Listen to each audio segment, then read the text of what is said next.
మాట్లాడినటువంటి మాటలు ఒక ఆడియో బయటకు వచ్చింది. నిన్న ఒక ఆడియో బయటకు వస్తే దాంట్లో చాలా స్పష్టంగా ఉన్నది. అంటే గతంలో బీఆర్ఎస్ పార్టీ చేసినటువంటి దౌర్జన్యం, బీఆర్ఎస్ పార్టీ చేసినటువంటి ఆధిపత్యం, ఇతర పార్టీ నాయకులు ఎమ్మెల్యేలుగా ఉంటే వాళ్లను అసలు కన్సిడర్ చేయకుండా అధికారులను అడ్డం పెట్టుకొని అధికారులను బెదిరించి ప్రభుత్వ కార్యక్రమాలు నిర్వహించినటువంటి బీఆర్ఎస్ పార్టీ వారసత్వం ఇవాళ కాంగ్రెస్ పార్టీ పుణికిపుచ్చుకుంటుంది. గతంలో కేటీఆర్ గారు పక్క పార్టీ ఎమ్మెల్యేలు ఎవరన్నా ఉంటే వాళ్ళకు సంబంధం లేకుండా అధికారులతోటి పనులు చేయించుకునేది. ఇవాళ సేమ్ మీరు కదా చెప్తున్నారు, ఇతర పార్టీ ఎమ్మెల్యేలకు సంబంధం లేకుండా సంక్షేమ పథకాలన్నీ కూడా నడిపియమని అధికారులతో చెప్తే ఆ ఆడియో బయటకు వస్తే అధికారి మీద నువ్వు చర్య తీసుకుంటావా? మరి నీ మీద ఎవరు చర్య తీసుకోవాలా? ఇవాళ ముఖ్యమంత్రి రేవంత్ రెడ్డి గారిని మేము ఒకటే అడుగుతున్నాం, అంటే ఈ దురహంకారపు రాజకీయాల్ని, ఆ వారసత్వాన్ని మీ ప్రభుత్వం కూడా కొనసాగిస్తోందా? అధికారులను ఇట్లా ఆదేశిస్తున్నటువంటి మంత్రి గారి పైన మీరేం చర్యలు తీసుకుంటున్నారో రేవంత్ రెడ్డి గారు చెప్పాలి. మరి ఇటువంటి మంత్రిని, ఇటువంటి వ్యక్తిని మీరు మంత్రివర్గంలో ఎందుకు కొనసాగిస్తున్నారో రేవంత్ రెడ్డి గారు చెప్పాలి.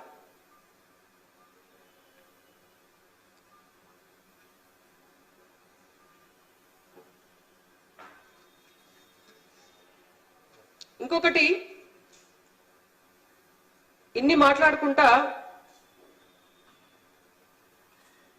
కరీంనగర్ పార్లమెంటుకు ఏమిచ్చినారు అన్నారు కదా.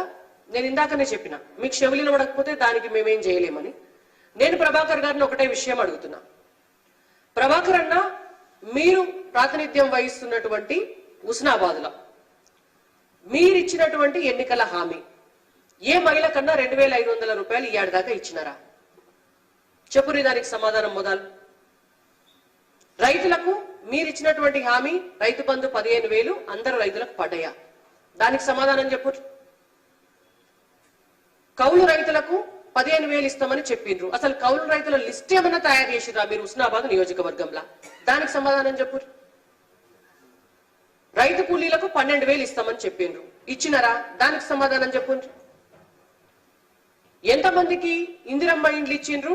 దానికి సమాధానం చెప్పు.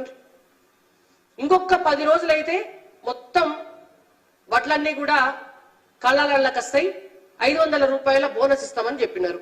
500 రూపాయల క్వింటాలకు బోనస్ ఇవ్వకపోతే హుస్నాబాద్ లా మీరు రేపు పొద్దుగాల మీరు తిరగరు, మా బీజేపీ కార్యకర్తలు తిరగనియరు. ఎప్పుడు ఇస్తున్నారో, ఎప్పటి నుంచి మొదలు పెడుతున్నారో దానికి సమాధానం చెప్పండి. ఇవాళ మీ హుస్నాబాద్ లా కరీంనగర్ పార్లమెంటు పరిధిలా మీరు కరీంనగర్ పార్లమెంట్ గురించి మాట్లాడినారు. మీరు ఈ రాష్ట్రంలో మంత్రివర్గంలో ఉన్నారు. రాష్ట్రంలో జరిగే అన్ని విషయాలకు కూడా మీకు కూడా సంబంధం ఉంటది కాబట్టి మీ ప్రభుత్వాన్ని మేము అడుగుతున్నాం. రైతులకు అకాల వర్షాలు పడి పంట నష్టపోయినరు. మరి ఆ పంట నష్ట పరిహారానికి సంబంధించి ఇప్పటి వరకు ఏమన్నా మీరు చర్యలు తీసుకున్నారా? ఒక్క రైతు కన్నా నష్టపరిహారం గింత ఇస్తామని ఎక్కడన్నా చెప్పినారా? దానికి సమాధానం చెప్పుర్రి మొదలు. అంటే ఇవేమి శాత కావు, ఇవేమి పనిచేసుడు శాత కాదు. ఎంతసేపు ఆరోపణలు చేయాలా? ఎంతసేపు భారతీయ జనతా పార్టీ నాయకులకు పంచాయతీలు పెట్టాలా? భారతీయ జనతా పార్టీలా లేనిపోని మొదలు పెట్టాలా? భారతీయ జనతా పార్టీ మీద అబాండాలు వేయాలి? కరీంనగర్ పార్లమెంటు అభ్యర్థి అయినటువంటి బండి సంజయ్ కుమార్ గారిని ఆరోపణలు చేయాలా? మీకేమొస్తుంది ఆరోపణ చేస్తే? బీజేపీ నాయకులను తిడితే మీరు లీడర్ అవుతారా? సంజయ్ అన్నం తిడితే ప్రభాకర్ అన్న మీరు లీడర్ అవుతారా? ప్రజలకు సేవ చేస్తే లీడర్ అవుతారు. మీకు నాయకత్వ లక్షణాలుంటే మీరు లీడర్ అవుతారు. మీరు 6 గ్యారంటీలు అమలు చేస్తే లీడర్ అవుతారు. బండి సంజయ్ గారిని తిడితే, కిషన్ రెడ్డి గారిని తిడితే, కిషన్ రెడ్డి గారికి బండి సంజయ్ గారికి తాకట్లు పెడితే మీరు లీడర్ గారు. ప్రజలందరూ కూడా చూస్తున్నారు కాబట్టి ఇప్పటికైనా మీరు కొద్దిగా మాట అదుపులో పెట్టుకొని జాగ్రత్తగా మాట్లాడి ప్రజాక్షేత్రంలో ప్రజలు మీకు ఇచ్చినటువంటి బాధ్యతను నిర్వర్తించాలని భారతీయ జనతా పార్టీగా మేము హెచ్చరిస్తున్నాం.